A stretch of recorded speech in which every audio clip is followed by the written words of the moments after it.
جبکہ یہ جواب صحیح نہیں ہے۔ جو صورت یا آیت ہجرت مدینہ سے پہلے، جو صورت یا آیت ابھی حضور مدینہ تشریف نہیں لے گئے اس سے پہلے جو نازل ہوئی وہ مکی کہلاتی ہیں، اور جو صورت یا آیت ہجرت مدینہ جانے کے بعد نازل ہوئی وہ مدنی کہلاتی ہیں۔ کئی دفعہ ایسا ہوا حضور مدینہ سے تشریف لائے ہیں صلح حدیبیہ کے موقع پہ، لیکن وہ صورت مدنی ہے مکہ میں نازل ہو رہی، صلح حدیبیہ مکہ کے قریب ہے، بالکل آگے قریب ہے، لیکن آیتیں وہاں نازل ہو رہی مکہ میں، لیکن ہے وہ صورت مدنی۔ تو اس طریقے سے یہ جواب ہوا۔ تو یہ صورت آل عمران ہے۔ آل عمران، اس میں یہودیوں کے تذکرے کے ساتھ ساتھ عیسائیوں کا تذکرہ کیا گیا ہے۔ کرسچن، عیسائی، حقیقت میں عیسائی ہم لوگ ہیں، ہم تو مسلم ہیں، لیکن اللہ نے نام دے دیا کہ تم مسلمان ہو، وگرنہ ریل کے اندر عیسائی ہم لوگ ہیں۔ سوال یہ کیا کہہ رہے ہیں آپ؟ یہ ہم نے کیا کہہ دیا؟ ہمیں عیسائی بنا دیا۔ جواب، عیسائی کہتے ہیں عیسیٰ علیہ السلام کو ماننے والے، ہم نہیں مانتے۔ بولے تو صحیح، جب مانتے تو پھر ہم بھی عیسائی ہوں گے۔ عیسیٰ علیہ السلام کو ماننے والوں، اور ہم تو بڑا پیارا مانتے ہیں، ہمارا عقیدہ ہے عیسیٰ علیہ السلام کو اللہ نے آسمانوں پہ زندہ اٹھا لیا، بل رفعہ اللہ، اللہ نے عیسیٰ علیہ، ہمارا جو عقیدہ دیکھنا کتنا خود، اصل تو عیسائی ہم لوگ ہیں، لیکن ہمیں کہا محمدی کہا گیا ہے، مسلمان کہا گیا کہ آگے آ رہے ہیں۔ تو عیسیٰ علیہ السلام کو آسمانوں پہ زندہ اٹھا لیا، اور وہ دوبارہ تشریف لائیں گے، دوبارہ آئیں گے، اور وہ اپنا وقت پورا کریں گے، یہاں پر شادی بھی کریں گے، ان کے بچے بھی ہوں گے، پھر ان کا انتقال ہوگا، 40 سال زندہ رہنے کے بعد ان کا انتقال ہوگا، پھر اس کے بعد جا کے عیسیٰ علیہ السلام کی وفات سے کے بعد 120 سال کے بعد جا کے قیامت ہے۔ یہ جو کتابوں میں لکھا ہوا ہے، جو کتابوں میں ہے، تو عیسیٰ علیہ السلام کو جو ہم زندہ مانتے ہیں وہ آئیں گے۔ شروع ہوئی الف لام میم اللہ لا الہ الا هو الحی القیوم۔ الف لام میم حروف مفردات، کون سے حروف ہیں جی؟ مفردات۔ الف لام میم حروف مقطعات، ایسے حروف جن کا کوئی معنی نہیں، جن کا کوئی معنی نہیں۔ دوسرا جواب، ان کا معنی اللہ اور اللہ کے رسول ہی جانتے ہیں۔ تیسرا معنی، الف لام میم ہو، قاف ہو، طٰ ہو، کاف یا عین صاد ہو، یہ اللہ اور اللہ کے درمیان، اللہ اور اللہ کے رسول کے درمیان راز کی بات ہے۔ پتہ نہیں کیا ہے اس میں اندر حکمتیں، اللہ جانتا ہے اور اللہ کا رسول جانتا ہے۔ اس لیے جب بھی اس آیت کا ترجمہ دیکھیں گے تو الف لام میم کے نیچے کیا لکھا ہوگا؟ الف لام میم۔ قاف کے نیچے کیا لکھا ہوگا؟ قاف۔ اس کا معنی وہی ہے جی۔ شروع میں اللہ تعالیٰ کی وحدانیت کا ذکر ہے، اس کے بعد بتایا کہ اب اللہ کے نزدیک کوئی قابل قبول مذہب ہے تو وہ کون سا ہے؟ زور سے بولیں، اسلام۔ ان تلاوت کی ہے، ہم نے بھی تلاوت کی ہے الحمدللہ، ان الدین عند اللہ الاسلام۔ کون سا دین مطلب؟ اسلام۔ اب اگر کوئی یہودی کہتے ہیں ہم یہودی ہیں، کوئی عیسائی کہتا ہے ہم کرسچن ہیں، کوئی مذہب جو بھی کہتا ہے، اب ان سب کو اپنا مذہب تبدیل کر کے کیا بننا پڑے گا؟ مسلمان۔ اور کس مذہب میں آنا پڑے گا؟ اسلام۔ بس جو بھی ان الدین عند اللہ الاسلام، اب اگر کوئی دین ہے تو وہ دین اسلام ہے، چاہے کوئی یہودی ہے، چاہے کوئی عیسائی ہے، چاہے کوئی مجوسی ہے، چاہے کوئی مشرک ہے، اب اگر وہ ہدایت پہ آنا چاہے گا تو کون سا مذہب قبول کرے گا؟ اسلام۔ یہ اللہ نے فرمایا۔ اس کے بعد ایک ہوتا یہ ہے کہ ہم یا اللہ ہمیں کیسے پتہ چلے گا آپ ہم سے راضی ہیں، یا ہمیں کیسے پتہ چلے گا کہ ہم اللہ سے محبت کرتے ہیں، یا ہمیں کیسے پتہ چلے گا اللہ ہم سے محبت کرتے ہیں؟ کسی کو وہ پتہ ہے؟ نہیں پتہ۔ ہمیں کیسے پتہ چلے گا کہ اللہ ہم سے محبت کر رہا ہے؟ کوئی خاص ایسی سامنے ذکر نہیں ہو رہی وجہ، تو قرآن نے یہ کہا قُلْ إِن كُنْتُمْ تُحِبُّونَ اللَّهَ فَاتَّبِعُونِي يُحْبِبْكُمُ اللَّهُ۔ حضور بابا کے دوہل اعلان کریں، بتائیں اپنی امتیوں کو، بتائیں ان مسلمانوں کو کہ جو آپ سے محبت کرے گا اللہ آٹومیٹکلی اس سے محبت کرے گا۔ حضور آپ کی محبت پہلے، ان کنتم تحبون اللہ، اعلان کر کے ان کو بتائیں اگر تم چاہتے ہو کہ اللہ تم سے محبت کرے فاتبعونی، میری پیروی کرو۔ کون کہنے؟ سبحان اللہ، حضور علیہ السلام۔ تو کیا ہوگا؟ یحببکم اللہ، اللہ خود بخود تم سے محبت کرے گا۔ کتنی پیاری بات جو ہمیں سمجھائی اللہ اور اس کے رسول۔ اور ایک حدیث میں آتا ہے کہ تم میں کوئی شخص اس وقت تک مومن نہیں ہو سکتا جب تک، جو فرمانے میں اس کو اس کی جان سے، اس کے والدین سے، اس کے آباء اور اولادوں سے زیادہ محبوب نہ بن جاؤں۔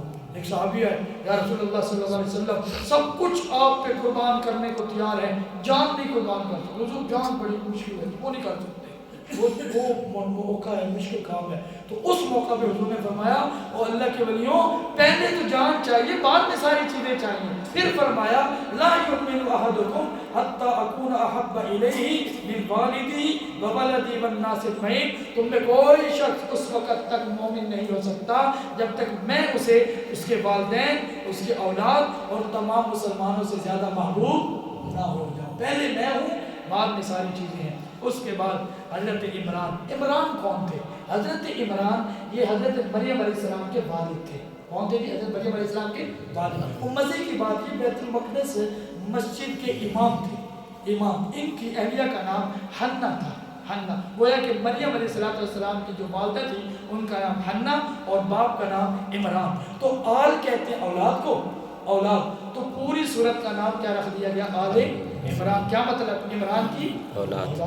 عمران کی جو بیوی تھی جن کا نام حنا تھا، انہوں نے ایک نظر مانی، اس قالت امرأۃ عمران ربی انی نذرت لک ما فی بطنی۔ ان کی امید سی لگی، حضرت حنا کو امید سی لگی بچہ کو پیدا ہونے والا ہے جو بھی، انہوں نے ایک منت مانگی۔ اس سے معلوم ہوا کہ منت اس طریقے سے ماننا کہ ایک عورت ہے اس کو کچھ جو ہے امیدیں لگ گئی تو وہ یہ منت مانگے کہ یا اللہ اگر بیٹا ہوا تو میں اس کو حافظ قرآن بناؤں گا۔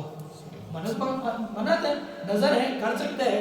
انہوں نے منت مانگی کہ اے اللہ اگر تو نے بیٹا دیا تو میں اس کو بیت المقدس کے لیے وقف کر دوں گی۔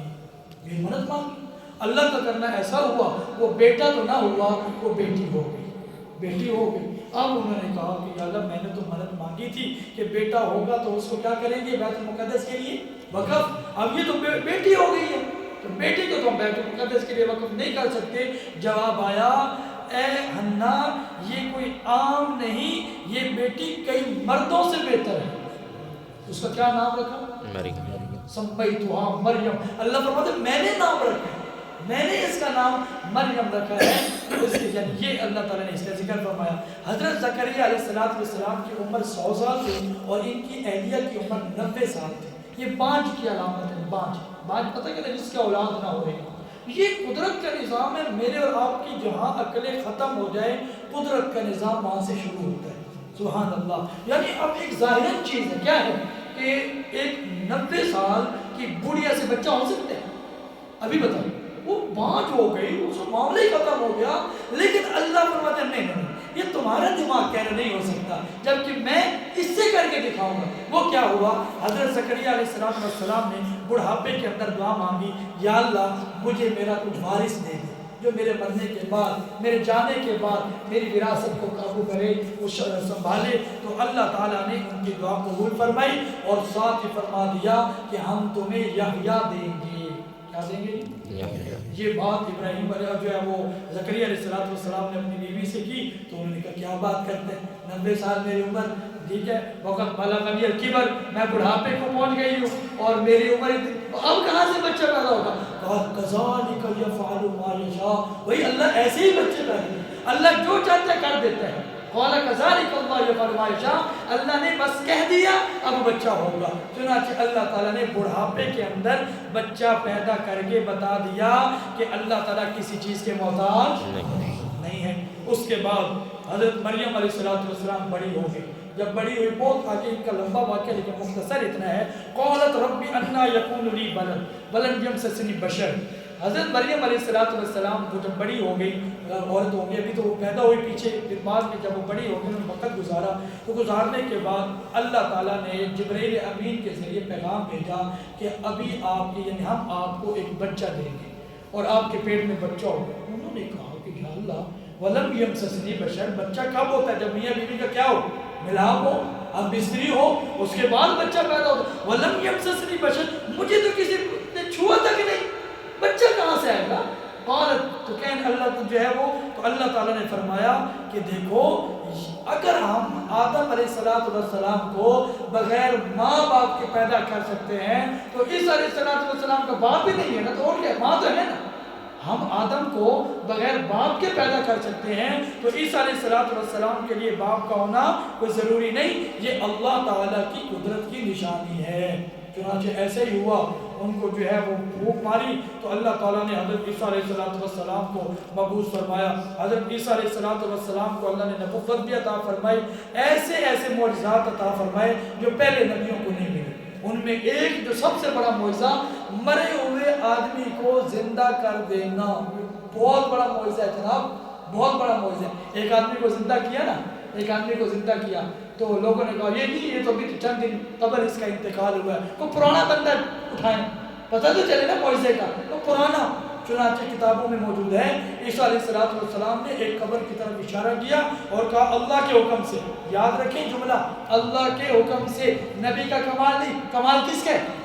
اللہ کا۔ سارے کام کرنے والی ذات کون ہے؟ اللہ۔ کہا کہ کھڑے ہو کر، کھڑے ہوئے تو وہ حضرت سام تھے جو نوح علیہ السلام کے بیٹے تھے، 4000 سال ہو گئے ان کو فوت ہوئے، ان کو زندہ کر کے دکھایا، تو یہ ان کے معجزات تھے۔ آگے ہوا جو حضور علیہ السلام مدینہ منورہ تشریف فرمائے، عیسائیوں کا وفد آیا، عیسائیوں کا نجران سے، ابھی بھی جگہ کا نام ہے وہی نجران ہی ہے، ادھر سے ایک وفد آیا اور انہوں نے مدینہ کے باہر اطراف میں پڑاؤ ڈال دیا، خیمے لگا دیے۔ اب ہوا یوں، وہ اپنی عبادت کرتے تھے، مسلمان اپنی عبادت کرتے تھے۔ کئی سارے لوگوں نے حضور علیہ السلام سے کہا یا رسول اللہ صلی اللہ علیہ وسلم، وہ اپنی عبادت ادھر کو کر کے کر رہے تھے بیت المقدس سے، اور ہم ادھر کرتے ہیں، آپ ان کو سمجھائیں۔ حضور نے فرمایا بھائی رہنے دو، ابھی وہ سیکھنے آئے ہیں، وہ ذرا اپنے اشکالات اعتراضات لے کے آئے ہیں، ابھی ہم نے ان کو دور کرنا ہے۔ بات کرتے کرتے کرتے کئی دن گزر گئے، وہ بات ماننے کو تیار ہی نہیں، حضور کو نبی ماننے کو تیار ہی نہیں، وہ عیسیٰ علیہ السلام۔ تو پھر اس کے بعد اللہ کے نبی صلی اللہ علیہ وسلم نے فرمایا آؤ مباہلہ کر لیتے ہیں۔ یہ مباہلہ سمجھے، مباہلہ کیا ہوتا ہے؟ مباہلہ یہ ہے جناب آ جاؤ ادھر میدان میں چلتے ہیں، آپ بھی آ جاؤ ہم بھی چلتے ہیں، آپ بھی اپنے بچوں کو لے آؤ، میں ہم بھی اپنے بچوں کو لے آتے ہیں، آپ بھی اپنی بیویوں کو لے آؤ، ہم بھی اپنی بیویوں کو لے آتے ہیں، اور آ کر یہ اعلان کریں گے اللہ جو ہم نے جھوٹا ہوا اس پر اللہ کی لعنت ہوگی۔ یہ کوئی عام معمولی جملہ نہیں ہے، اس سے بڑی اور کوئی اللہ کا عذاب اور کوئی پکڑ نہیں ہے کہ بندہ میدان میں اترے۔ تو انہوں نے کہا ٹھیک ہے آ جائیں، حضور کو کہا آ جائیں بات۔ تو حضور علیہ السلام نے یہاں پہ فضیلت اہل بیت یہ ہے کہ حضور علیہ السلام نے اپنے لخت جگر بیٹی جس کو حضرت فاطمہ کہا جاتا ہے اس کو ساتھ لیا، حضرت حسن کو ساتھ لیا، حضرت حسین کو ساتھ لیا، حضرت علی کو ساتھ لیا، یہ جن کو پینتن پاک کہا جاتا ہے ان کو لیا اور لے کر میدان میں جانے لگے۔ تو کسی نے عیسائیوں کو سمجھا دیا اوے ان کے چہروں سے نہیں نظر آ رہا، یہ سچے لوگ ہیں، تو تم لوگ جھوٹے لوگ ہو، یہ سچے لوگ ہیں، اگر ہمارے نبی نے کہہ دیا تو تمہارا تو حلیہ بگڑ جانا ہے، نسل ہی ختم ہو جانی ہے۔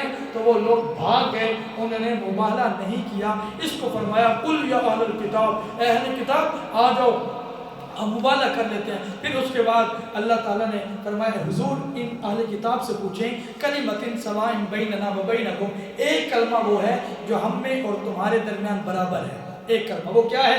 اللہ نعبد الا اللہ، کہ ہم اللہ کے علاوہ کسی کی عبادت نہیں۔ ایک کلمے میں تو ہم سارے راضی ہیں نا، تم اختلاف کرتے ہو، ایک کلمے میں تو آؤ۔ تو یہ اس کا ذکر فرمایا۔ اس کے بعد عالم برزخ، عالم برزخ جہاں ساری روحوں کو اللہ نے جب جمع کیا وہاں ایک خطاب کیا، سارے نبیوں سے ایک وعدہ لیا، اے نبیوں بتاؤ اگر تمہاری موجودگی میں آخری نبی آ جائیں، کیا نام ہے؟ حضرت محمد رسول اللہ صلی اللہ علیہ وسلم، تو تم نے کیا کرنا ہے؟ ایمان بھی لانا ہے، تصدیق بھی کرنی ہے۔ سبحان اللہ، یہ حضور کی نبوت کی بات دلیل ہے، اور اسی وجہ سے امام الانبیاء کہا گیا کہ سارے نبیوں کو کہا گیا اگر تمہاری زندگی میں نبی حضرت محمد صلی اللہ علیہ وسلم آ جائیں تو تم نے ان کی مدد ضرور کرنی ہے۔ پھر اس کے بعد حضرت طلحہ رضی اللہ تعالیٰ عنہ، ان کا ایک باغ تھا، باغ ابھی بھی مدینہ والی جگہ میں مسجد نبوی وہاں ابھی بھی نشانات ہیں، یہ باغات تھے، یہاں ان کے وہ جو ہے وہ باغ تو جو کھجوروں کا باغ تھا۔